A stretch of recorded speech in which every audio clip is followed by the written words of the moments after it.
నమస్తే అండి. నా పేరు doctor DVR Reddy, senior consultant at Sneha homeo clinic. ఈరోజు మనం ఆస్టియోఆర్థరైటిస్ గురించి తెలుసుకుందాం. ఈ ఆస్టియోఆర్థరైటిస్ పేషెంట్స్ ఏ విధమైన డైట్ తీసుకోవాలన్నా నీకు ఇంతకుముందు చెప్పినట్లుగానే మళ్ళీ ఒకసారి చెప్తున్నాను.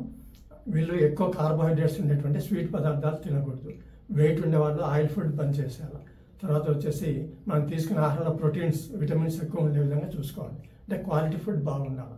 తర్వాత ఓవర్ వెయిట్ ఉండేవాళ్ళు దీని గురించి మీరు ఫ్యాట్ కానీ ఇట్లా లేకుండా తర్వాత ఎక్కువ రెస్ట్ తీసుకోవడము, థైరాయిడ్ ప్రాబ్లం ఉంటే థైరాయిడ్ కంట్రోల్ చేసుకోవడం, డయాబెటీస్ ఉంటే డయాబెటిక్ కంట్రోల్ చేసుకోవడం, ఇవన్నీ చేస్తూ మేము చెప్పిన ఎక్సర్సైజ్ కూడా చేయడం వల్ల మీకు 50% తగ్గిపోతుంది. మిగతా 40-50% మీకు మన హోమియోపతి మందుల ద్వారా ఎక్సలెంట్గా పనిచేస్తాయి అన్నమాట. ఎటువంటి పెయిన్ కిల్లర్స్ కానీ సైడ్ ఎఫెక్ట్స్ కానీ ఉండవు. తర్వాత పెయిన్ అనేది కూడా గ్రాడ్యువల్గా తగ్గిపోతుంది. వెయిట్ తగ్గడానికి మీకు మార్గం ఎక్సర్సైజ్ చేయొచ్చు, డైట్ ఫాలో కావడం. మూడోది అవసరం అయినప్పుడు హోమియోపతిలో మంచి మందులు ఉన్నాయి వెయిట్ తగ్గడానికి కూడా.